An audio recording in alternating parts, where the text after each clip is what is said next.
Hello everybody. Welcome back to Crafting Today with Handmade Bay Workshop. And today I thought I'd do a quick little video on vellum. If you don't know what vellum is, it's this. Okay? Just paper that you can see through. Okay? I like to use this in my journals quite often for kind of a peekaboo page. You can see everything underneath, and it's really a great addition. So here's some examples. I have it here. I sewed with my sewing machine. You see, you can see all your layers under there. And here's another one. I have all these layers here and the vellum's on top. I mean, look at the great look it does, okay? Now, today I'm going to show you how to make your own vellum, okay? Here is an example, all right?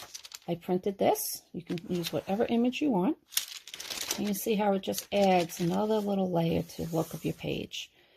It's a lot of fun, it's easy, and it's going to save you some money, all right? And it just lets you customize your journal even more. All right, so let's get started.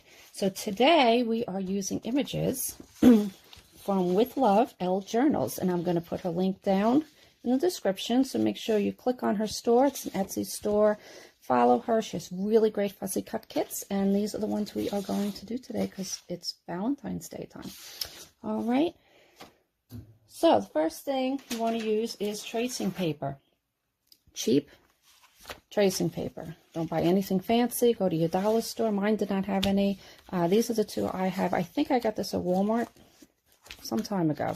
This one I just got in Target yesterday. Apparently tracing paper is very hard to find by me, so I don't know.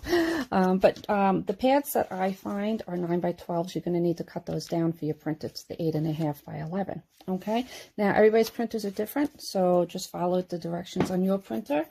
My printer, I need to put it on light recycled paper. All right, because the printer has to pick this really thin stuff up. So, see what works on your printer. I would just do a test of a very small area so you don't use up a lot of ink, and see what works best for you. And when you go to print, you want to print on draft, okay? You do not need to use a lot of ink for this, which is great because ink is expensive. So if you put on draft, it prints. Check this out, okay?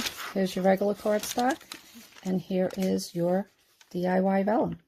All right, how fantastic is that? It's easy. You can use any image you want, and I thought this would be a fun thing for everybody to try.